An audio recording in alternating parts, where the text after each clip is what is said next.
আসসালামু আলাইকুম। Bangladeshi vlogger Mitu channel থেকে আমি মিতু বলছি। যেখান থেকে আমার ভিডিওটা দেখছেন, আশা করছি আল্লাহর রহমতে সবাই ভালো আছেন, সুস্থ আছেন। আলহামদুলিল্লাহ, আমরাও সবাই ভালো আছি। আজকের ভিডিওটা আমি দুপুর থেকে শুরু করেছি, দুপুরে রান্না থেকে। তারই কিছু অংশ আপনারা দেখতে পাচ্ছেন। আশা রাখছি আজকের ভিডিওটা একটু হলেও ভালো লাগবে। আর যদি ভালো লেগে যায় তো প্লিজ ভিডিওটিতে একটা লাইক দিবেন। ভিডিও সম্পর্কে কোনো কিছু জানার থাকলে বা বলার থাকলে অবশ্যই কমেন্ট করবেন।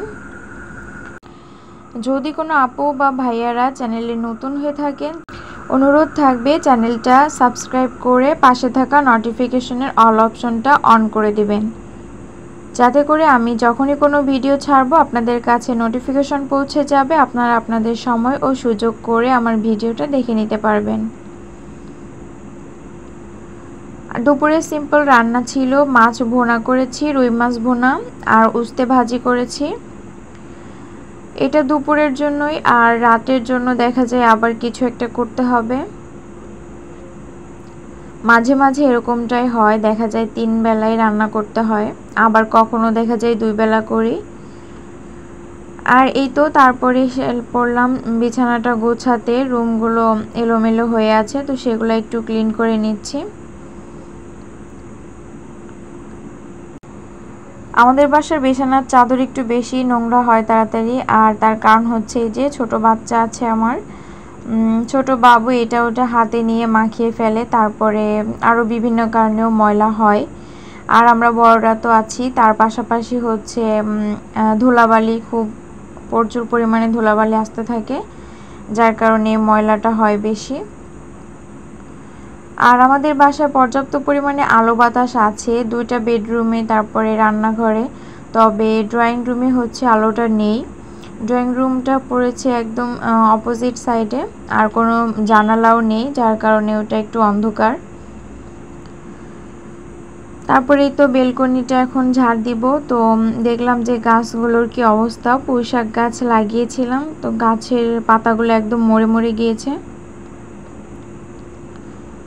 যেগুলো মরে গিয়েছে সেগুলো উঠিয়ে নিচে দিয়ে দিলাম, পচে একটা সার হয়ে যাবে আর কি।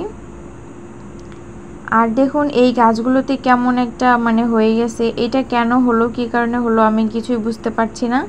আপনারা যদি জেনে থাকেন আপুরা যে এটা কিভাবে কি করলে ঠিক হবে, তো আমাকে প্লিজ কমেন্ট করে জানাবেন। অনেক সুন্দর ফুল হতো, তবে এখন কোনো ফুলও হচ্ছে না। আর পাতাগুলোর অবস্থা দেখুন। তো এটা দেখে খুবই খারাপ লাগছিল। আপনারা যদি কেউ জেনে থাকেন প্লিজ জানাবেন যে কী করলে এটা হবে না। আর এই তো অ্যালোভেরা গাছটাও কিন্তু আমার বড় হচ্ছে না। এটা অনেক আগে লাগিয়েছি, তবে এখনো পর্যন্ত বেশি বড় হয়নি। কিছু জামা কাপড় ছাদ থেকে নিয়ে এলাম, আর সেগুলোই এখন গুছিয়ে রাখছি। এগুলো হচ্ছে প্রতিদিনেরই কাজ। তো আমি আমার চ্যানেলে প্রতিদিনেরই কাজের কিছু অংশ শেয়ার করে থাকি আপনাদের সঙ্গে। তো এটা খুব ভালো লাগা থেকেই করে থাকি। আর চ্যানেলে বেশ একটা সময় দিতে পারি না, সব কিছু মানিয়ে গুছিয়ে চলতে একটু সমস্যাই হয়ে যায়। তো আশা করতেছি একটু রেগুলার হতে, দেখি কতটুকু করা যায়। তো আপনারা আমার সাথে থাকবেন, এটাই আশা করছি। আর জামা কাপড়গুলো এই তো ভাঁজ করা হয়ে গিয়েছে, এখন জায়গাটা জায়গায় রেখে দিলাম। আর বিছানাটাও সুন্দর করে ঝেড়ে পরিষ্কার করে নিলাম।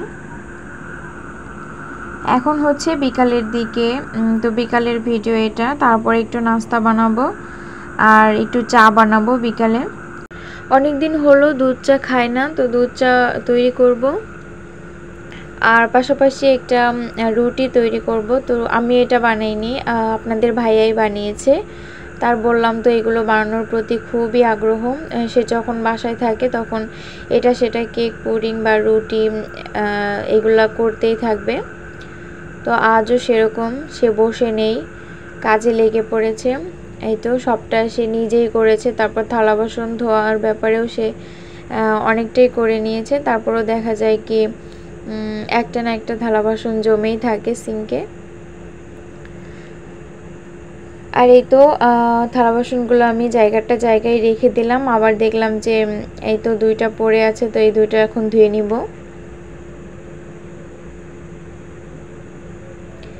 সামনে যখন যেটা পড়ে সেটাই ধুয়ে রাখার চেষ্টা করি, তাতে করে সিঙ্কে বেশি জমে না। সিঙ্কে বেশি থালা বাসন জমে থাকলে এটা দেখতেও ভালো লাগে না, আর ধুতে গেলেও বেশ কষ্ট হয়। আর এই তো আমি এখন যে 2টা বাকি ছিল এই 2টা এখন ধুয়ে নিচ্ছি।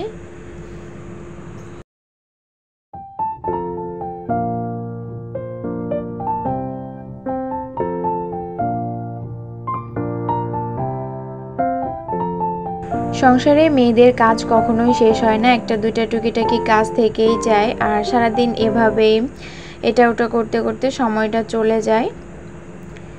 আর এই তো আমি দুধ চাও বানিয়ে নিয়েছি। আর আজকের ভিডিওটা এ পর্যন্ত রেখেছি। সবাই ভালো থাকবেন, সুস্থ থাকবেন। আল্লাহ হাফেজ, আসসালামু আলাইকুম।